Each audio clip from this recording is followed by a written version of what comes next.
मौला तबारक व तआला इरशाद फरमाता है वबिल वालिदैनि इहसाना, माँ बाप के साथ अच्छा बर्ताव करो, हुस्ने सलूक करो।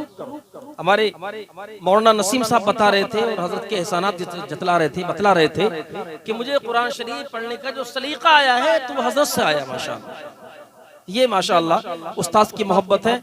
शागिर्दों को उस्ताद से मोहब्बत होती है तो उस्ताद को भी शागिर्दों से बड़ी मोहब्बत होती है। माशाअल्लाह हर तरह से नवाजते हैं और ये उन्हीं की नवाजिश का सिला है कि यहाँ पर इतने लोग इकट्ठा हुए। अल्लाह ने इरशाद फरमाया वालिदैन के साथ अच्छा बर्ताव करो, उसने सुलूक करो।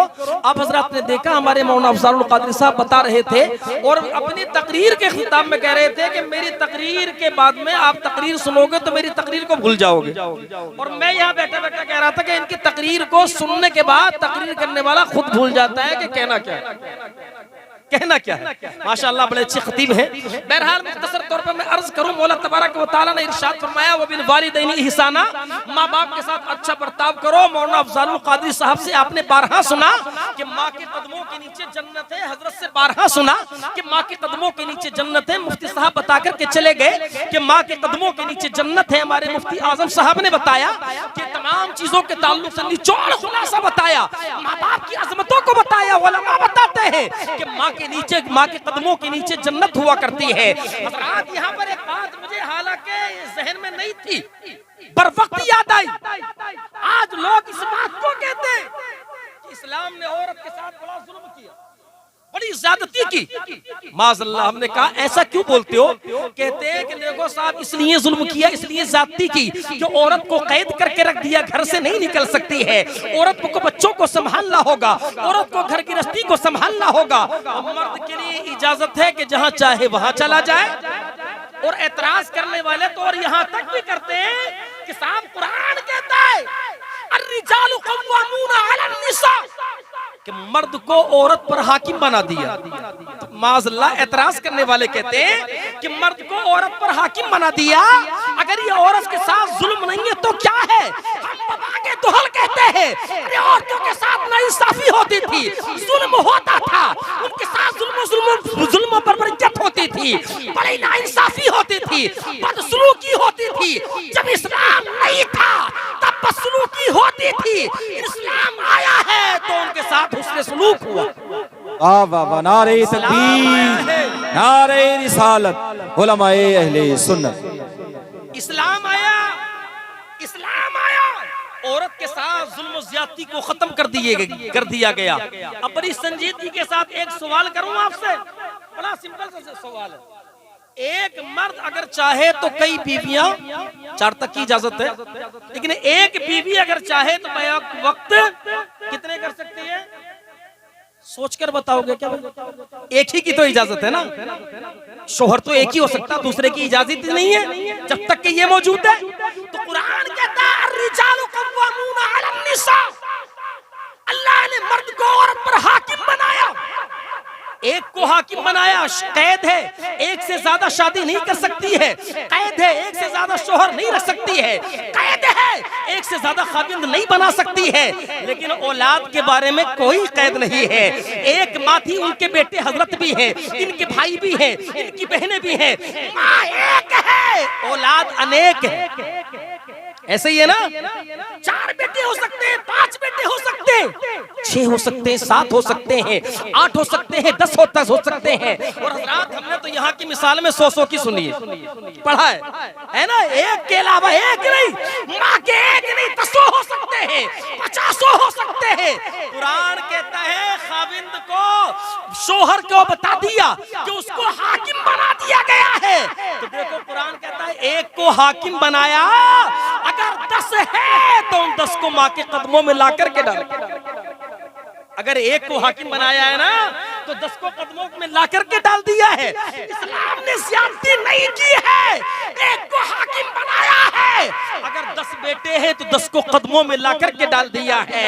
इस्लाम तभी तो कहता है कि तेरी जन्नत तेरी माँ के कदमों के नीचे है। 12 सुना होगा आप लोगों ने।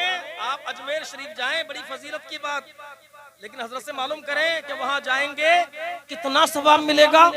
तो सवाब की बात तो ये है कि साहब वहां को अगर आप इस्लाम के दायरे में, शरीयत के दायरे में जाएं तो फिर सोचें कि सवाब का तसव्वुर कितना होगा। मज़ारात पर जाना तो बड़ी अच्छी बात है, उसके हम मुनकिर नहीं है, हम तो जाने के लिए कहते हैं उसके ताल्लुक से, लेकिन जाओ तो इस तरीके पर जाओ कि यहाँ से जा रहे हो तो खवातीन के बगैर जाओ, जा रहे हो इस तरीके पर जाओ कि नमाजों को ख्याल करते हुए जाओ, नमाजें कज़ा होती हुई न जाए, नमाजों को छोड़ते हुए न जाओ, नमाजों की पाबंदी करते हुए जाओ। जब इस शान के साथ में जाओगे, नमाज फर्ज है, मज़ार पर जाना तो मुस्तहब है। तो हज़रत मुस्तहब के लिए फर्जों को छोड़ रहे हैं, मुस्तहब पर अमल हो रहा है, फर्जों को छोड़ रहा है।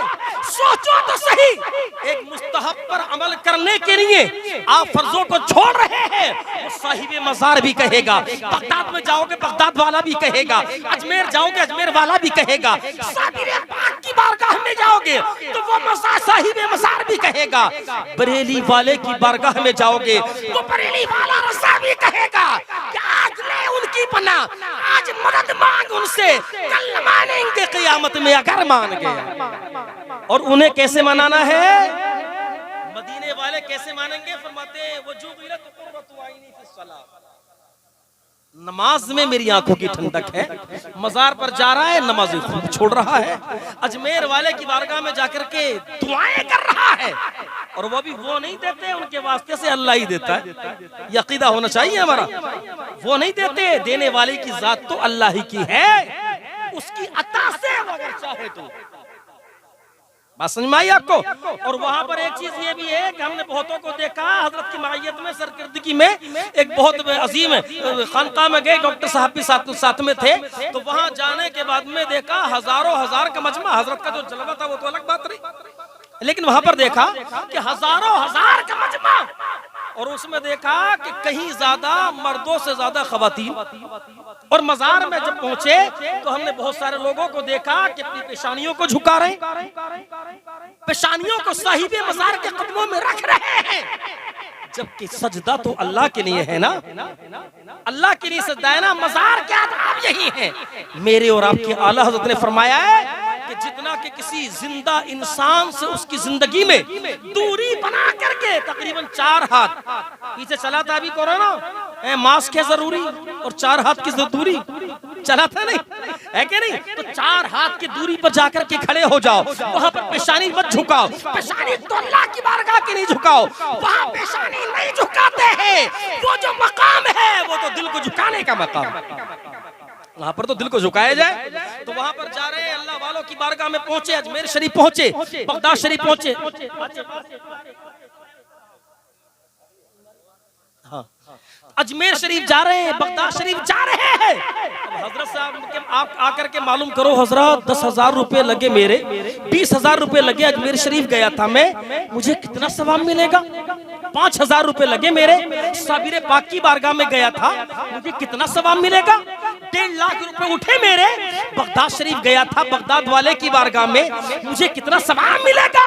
तो ये हमारे मुफ्ती साहब बताएंगे, उलमा इकराम बताएंगे कि जो सवाब मिलेगा वो सिर्फ इस्तिहबाबी चीज होगी, सिर्फ मुस्तहब की चीज होगी, नमाज पढ़ेगा फर्ज अदा हो जाएगा। और जो सवाब बगदाद में नहीं मिला है, जो सवाब अजमेर में नहीं मिला है, जो सवाब कलियर में नहीं मिला है, जो सवाब बरेली में नहीं मिला है, 4 कदम की दूरी पर जाकर माँ के कदमों को बोसा दे दे, हज मबरूर का सवाब मिल जाएगा। माँ के कदमों को जाकर के बोसा दे दे, हज मबरूर का सवाब मिल जाएगा। कोशिश में है, कोशिश में है कि साहब साहिब मज़ार मुझसे राजी हो जाए, फला साहब मुझसे राजी हो जाए। घर में बाप नाराज है, घर में माँ नाराज है, घर में अपना भाई नाराज है। जब तेरा भाई नाराज, तेरी माँ तुझसे नाराज, तेरा बाप तुझसे नाराज, तो फिर तू कहता कि अजमेर वाला राजी हो जाए, बगदाद वाला राजी हो जाए, मदीने वाला राजी हो जाए। अरे जिस मदीने वाले ने बता दिया, हजरत बता रहे थे मुफ्ती साहब क़िबला भी, जिस मदीने वाले ने बता दिया है कि दर्द ज़ह के वक्त में जो माँ को मुसीबतें परेशानियां लाहिक होती हैं, जिंदगी भर खिदमत करते रहो, अदना सी मुसीबत का हक अदा न कर सको, वो जब ये बता दे और वो मदीने वाले का इस्लाम बता दे कि माँ के कदमों के नीचे जन्नत है, जन्नत, अगर वो नाराज है माँ, तो फिर वो मदीने वाला राजी कैसे हो सकता है? वो मदीने वाला राजी कैसे हो सकता है?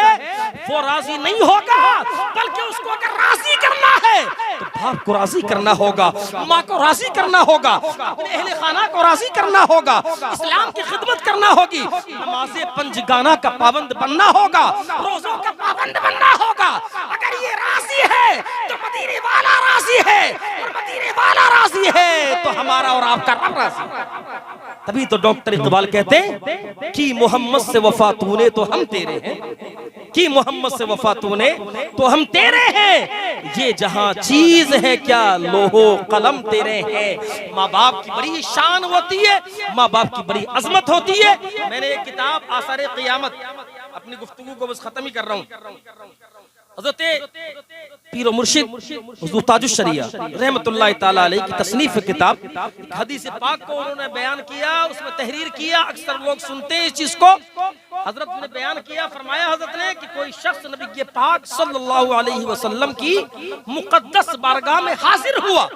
हाजिर होने वाला सहाबी रसूल था। सुभान अल्लाह। अर्ज करते आका, मैंने अपने माँ बाप को अपने कांधों पर बिठाने के बाद 7 मर्तबा इस तरीके पर हज कराया है कि कभी पानी को अबूर किया है, कभी दरियाओं से निकल करके गया हूँ, कभी पथरीले कभी नोकीले पत्थरों पर कदम को रखा है, कभी पहाड़ों को अबूर किया है, कभी पहाड़ों की चोटी से गुजर करके गया हूँ। आका इस तरीके पर जब मैं चला करता था मेरे पाँव जख्मी हो जाया करते थे। या रसूलल्लाह, 7 मर्तबा हज करा दिया तो क्या मैंने अपने माँ बाप का हक अदा कर दिया? तो मेरे और आपके नबी इरशाद फरमाते हैं कि तुम माँ बाप के हक अदा करने की बात करता है, जो के दर्द ज़हर के वक्त में, जो के पैदाइश के वक्त में एक अदना सा दर्जा, अदना सा झटका मुसीबत का तेरी पैदाइश के वक्त में तेरी माँ ने बर्दाश्त किया था, अभी तो तू उस अदना से झटके का हक भी अदा नहीं कर। एक नौजवान को तो मैंने देखा, तकलीफ होती है देखने के बाद में, एक नौजवान को मैंने अपनी आंखों से देखा कि अपनी माँ की गर्दन को पकड़े हुए, माँ से बूढ़ी थी माँ, कद के एतबार से भी छोटी, अपनी आंखों से मैंने देखा, और कह रहा है कि बूढ़ी तू जानती नहीं है, उससे कुछ आता नहीं है। वो माँ जबकि तू रोया करता था, तेरी जबान ये नहीं थी बताने के लिए कि मुझे दूध चाहिए कि पानी चाहिए, तुझे न दूध का शऊर था, न पानी का शऊर था, न पेशाब का शऊर था, न पैखाने का शऊर था। वो माँ जब तेरी जबान को तेरे इशारों से समझ जाया करती थी, आज जब वो बूढ़ी हो गई तो तू कहता है कि तू कुछ नहीं जानती। गर्दन पकड़ करके कह रहा था कि बुढ़िया तेरा टैटू दबा दूं, और मैं दिल में सोच रहा था आज जिस माँ की गर्दन को तू दबा रहा है, अगर यही माँ तेरी तरह हो जाती तो जनाब जब तशरीफ लेकर के आए थे ना, थोड़ा सा इशारा कर देती गर्दन पर हाथ रखने के बाद, हाथ भी नहीं बस उंगली रखने के बाद, अगर गर्दन पर उंगली रखने के बाद हल्का सा इशारा कर देती तो पता ही नहीं चलता कि जनाब कब आए थे और कब चले गए। लेकिन ये माँ है जो कि खून जिगर दूध जिगर पिलाती है और अपने बच्चों को परवान चढ़ाती है, और माशाअल्लाह ये उसी के ताल्लुक से है महफिल को सजाया गया है। और हकीकत ये है कि बर वक्त मुझे चंद बातें याद आ गई तो मैंने बयान कर दी, वरना इज्जत अफजाई के लिए बहुत बहुत शुक्रिया। व आखिर दावाना अल्हम्दुलिल्लाह।